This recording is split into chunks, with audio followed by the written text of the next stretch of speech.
Omulamuzi wa kkooti enkulu e Mukono David Matovu asindise Dr. Matthew Kirabo yasingisibwa omusango gw'okutta eyali muganzi we Desire Mirembe ku limanda eruzira okumalayo ebbanga eritaligere nga bwe balinda omulamuzi eyali e Mukono mu kiseera ekyo era eyali mu mitambo gy'omusango guno Henry Kaweesa Isabirye eyakyusibwa asobola okugumaliriza.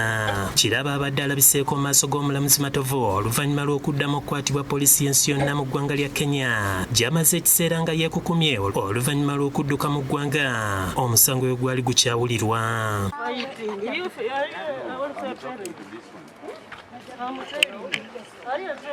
Taata wa Mirembe Emmanuel Musoke yeebazizza poliisi n'abantu bonna abakoze ekisoboka okulaba nga Kirabo akwatibwa asobole okufuna obwenkanya ng'era ategeezezza nti kati ensonga zonna ziri mu mikono gya kkooti. Tulina okufuna justice kubadde kulwana nnyo n'okuyambibwako organs ezo zetwogeddeko.